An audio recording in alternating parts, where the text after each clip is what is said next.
வணக்கம்ப்பா. நீங்க தான் என்ன முன்னாடி வாங்க முன்னாடி வாங்கன்றீங்கப்பா. You are telling me come forward, come forward. So in Tamil I am telling you தான் முன்னாடி வர சொல்றீங்க. போலாமா? முதல்ல கோவைக்கு வந்ததற்கு மிக மகிழ்ச்சி. என்னோடு எங்களுக்கு உறுதுணையாக இருந்து எங்களோடு வாங்க மற்ற மாவட்ட தலைவரைங்க கட்சி பணியாற்றி கொண்டிருக்கின்ற மரியாதைக்குரிய சுதாகர் ரெட்டி அவர்களோடு இங்கே பத்திரிகையாளர்களை சந்திப்பதிலும் புதிய மாவட்ட தலைவர்கள் அவர்களோடு பத்திரிகையாளரை சந்திப்பதிலும் மிக்க மகிழ்ச்சி. மாதிரி ஜிகேஎஸ் போன்றவர்கள்லாம் கூட இருக்காங்க, ஜான்சன். இன்னைக்கு இந்த காலகட்டத்தில் பாரதிய ஜனதா கட்சி 2026 நோக்கி வெற்றிகரமாக சென்று கொண்டிருக்கிறோம். திராவிட முன்னேற்ற கழக திராவிட மாடல் அரசு முற்றிலுமாக தோல்வி அடைந்த அரசு. இன்னைக்கு மொழியை வைத்து அவர்கள் அரசியல் செய்து கொண்டிருக்கிறார்கள். மொழியை வைத்து மட்டுமல்ல, இன்று எந்த அரசாங்க நிர்வாகமும் சரியாக பணியாற்றவில்லை. பாலியல் பிரச்சனைகள், அதனால் வரும் குற்றச்சாட்டுகள். இன்னைக்கு பாத்தீங்கன்னா அரசு ஊழியர்கள், அரசு மருத்துவர்கள், ஆசிரியர்கள் எல்லோருமே வேலை நிறுத்தத்தில் ஈடுபட்டு கொண்டிருக்கிறார்கள். ஆனா மரியாதைக்குரிய முதலமைச்சர் அவர்கள் மருத்துவமும் பள்ளி கல்வியும் எனது 2 கண்கள்னு சொல்றாரு. ஆனா அவரு மருத்துவமனையில போய் தடுப்பூசி போடல, தனியார் மருத்துவமனையில தான் போய் தடுப்பூசி போட்டார். மந்திரியோட பிள்ளைங்க, பேர பிள்ளைங்க எல்லாரும் பிள்ளைங்கன்னு சொல்றதா பேர பிள்ளைங்கன்னு சொல்றாரு. ஏன்னா அப்பான்னு சொல்றாரா, தாத்தான்னு சொல்றாங்களா, தாத்தா அப்பாவா வராங்களா, அப்பா தாத்தாவா வராங்களா, ஒன்றும் புரிய மாட்டேங்குது. அதனால பிள்ளைகள் இல்லை என்றால் பேர பிள்ளைகள். அமைச்சர்கள் அவங்கெல்லாம் எங்க படிக்கிறாங்கன்னு எல்லாருக்குமே தெரியும். ஆக அப்பட்டமான இரட்டை வேடம் போட்டு கொண்டிருக்கிறது திராவிட மாடல் அரசு. இதை நாங்கள் வெளிப்படுத்துவோம், மக்கள்கிட்ட வெளிப்படுத்துவோம். ஏன்னா மக்களே இன்று உணர்ந்திருக்கிறார்கள், இவர்களுக்கெல்லாம் மும்மொழி நமக்கு இருமொழியான்னு. நாங்க இன்னொரு மொழியை திணிக்கவே இல்லை. இன்னொன்று, ஏதோ இன்னொரு மொழியை கற்றுக்கொள்ளுங்கள் என்று சொல்லும் பொழுது பாரதிய ஜனதா கட்சியை சார்ந்தவர்கள் ஏதோ தமிழ் மொழிக்கு எதிரானவர்கள் போன்ற ஒரு தோற்றத்தை கொண்டு வருகிறார்கள். இல்ல, மரியாதைக்குரிய பாரத பிரதமர் முதற்கொண்டு எல்லோருமே தமிழ் மொழியை தான் நாங்கள் போற்றுகிறோம் என்பதை நான் இங்கே தெளிவாக சொல்கிறேன். யாராவது கேட்கணும் கேட்கலாம்.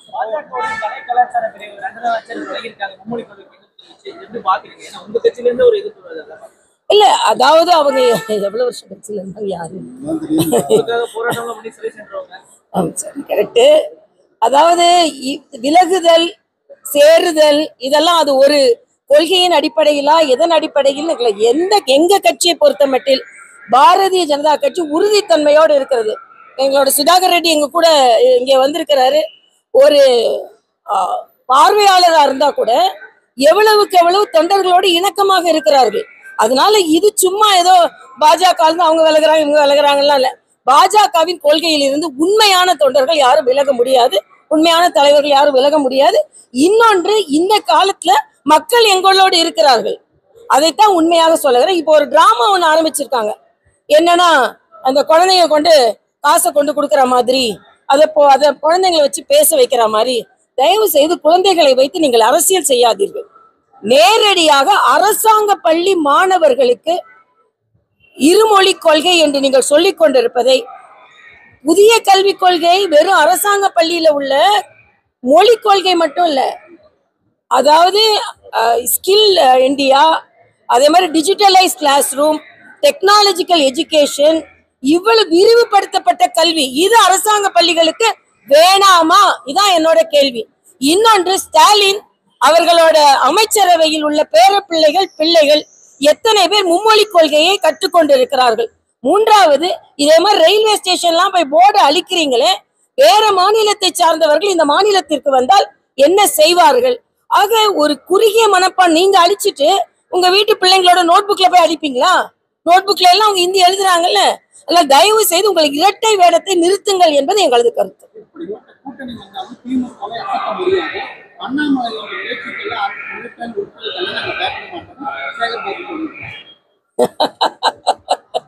அப்புறம் எதுக்கு ட்ரெண்ட் பண்ணீங்க? அதுக்கப்புறம் ட்விட்டர் போடுறீங்க. சேகர் பாபான்னு பயப்படுறாருன்றதை தெரிஞ்சுக்கிட்டே பயப்படுறாரு. ஒரு செங்கலை கூட உருவ முடியாதுன்னு சொன்னாங்க. செங்கலை உருவதில்லை, நாங்க செங்கோலே சட்டமன்றத்துல நிறுவோம்னு சொல்லியிருக்கோம். அதனால நாங்களும் அவங்களான்னு பாத்துக்கலாம். பயப்படலன்னு பயந்து கொண்டு இருக்கிறார்கள் என்பதுதான் எங்களது கருத்து.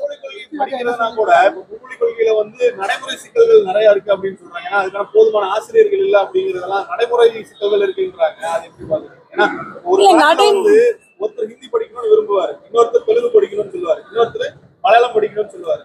எல்லாத்துக்கும் தனித்தனியா ஆசிரியர்கள் வைக்க முடியுமா அப்படிங்கிற ஒரு கேள்வி இல்ல. அது அதாவது நிர்வாக ரீதியாக வைக்க வேண்டும் என்றால் வைக்கத்தான் செய்வாங்க. அதை பத்தி உங்களுக்கு என்ன கவலை? ஒரு மாணவி படிக்கணும்னு நினைச்சா கூட அதுக்கு ஆசிரியர்களை நியமித்துட்டு போறாங்க. இன்னைக்கு நீங்க நான் கேட்கிறேன், ஸ்டாலின் வந்து பகுதி நேர ஆசிரியர்களை நிரந்தரமாக்க ஆக்குனாங்களா? மருத்துவர்களை ஆக்குனாங்களா? ஆக உங்ககிட்ட 1000 ஓட்டை இருக்கு.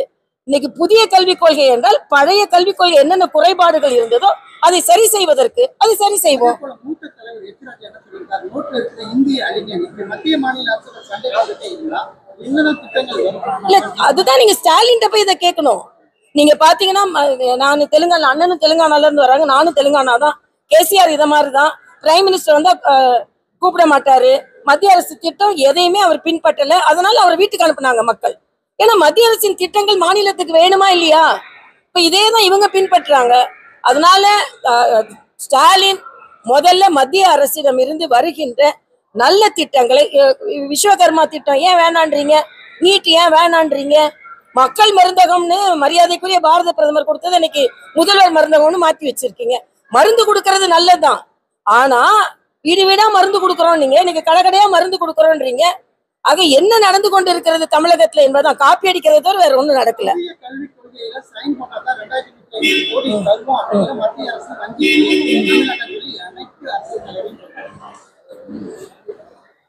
இது எப்படிப்பா வஞ்சிக்கிறதுன்னு சொல்ல? இந்தியா முழுவதும் எல்லா மாநிலங்களுக்கும் இந்த திட்டம் தானே. தமிழ்நாட்டுக்கு மட்டும் இந்த திட்டம், தமிழ்நாட்டுக்கு மட்டும் இதை கொடுக்கலன்னு சொன்னா பரவாயில்ல, அனைத்து மாநிலங்களும்.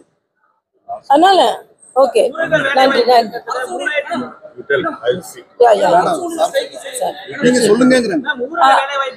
ஒரு நிமிஷம். சுதாகர் ரெட்டிஜி அவங்க எங்க பார்வையாளர், அவங்க கொஞ்சம் நேரம் பேசுவாங்க.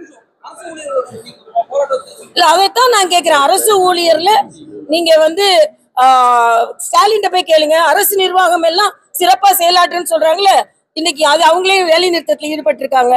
அதான் முக்கியமான ஒரு கேள்வி.